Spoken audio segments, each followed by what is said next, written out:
Hi, classmates. I am talking about how to save the world in energy systems, and my topic for today will be plants and what goes on in the growth of a plant and how it changes and based on the environment is in. What goes on in the plants is photosynthesis. Photosynthesis comes from plants forming a basic foundation for more complex life by using direct solar energy from the sun. Plants convert carbon dioxide and water into carbohydrates and water. Here is equation that follows up with this picture that I drew from the textbook for from the energy systems textbook, which is explaining the H2O and the CO2, carbon dioxide and water, um, and the energy from the sun that helps convert into the CH2O and the O2, which is oxygen and the carbohydrates.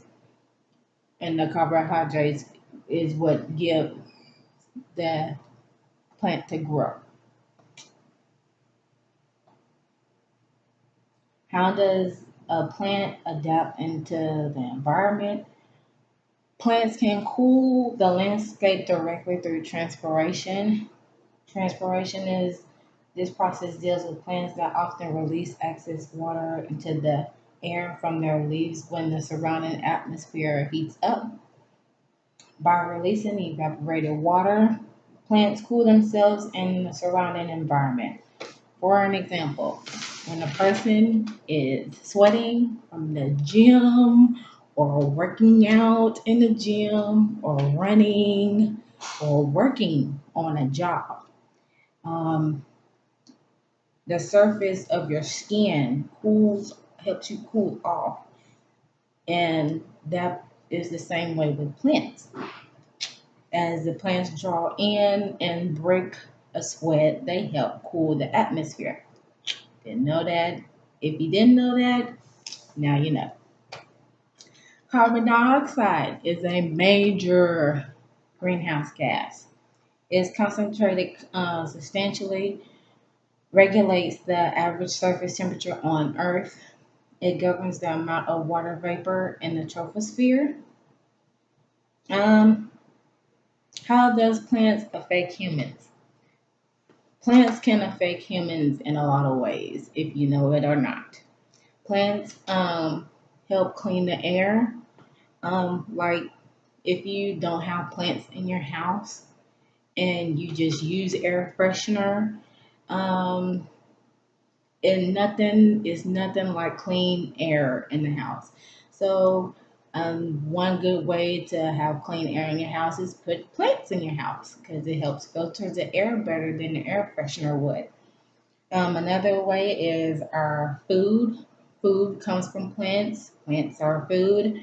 Helps nourish our bodies, give us nourishment for survival. Also, plants become shelter, like wood from trees that become lumber to help build our houses. And also, plants are used for medicine, like rosemary and thyme for cooking, and also lavender that help you calm yourself to sleep or give you a relaxing scent to help you fall asleep. Didn't know about that about lavender. Lavender can do the trick when you can't fall asleep.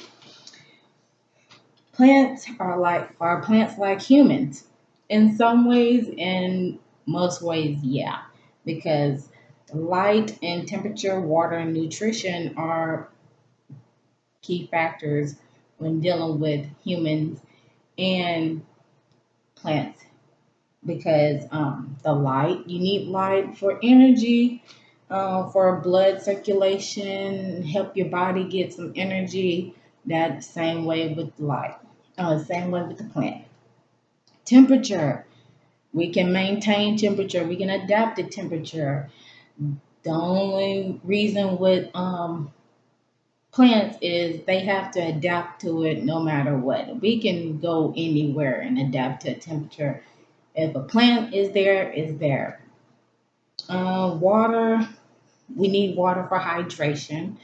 Um, and nutrition, we need nutrition for nourishment. Without nutrition, we'll be malnourished, and that's not good at all to be malnourished. So, what can we do to help save our planet when it comes to dealing with plants? Well, um, you can plant trees in your school.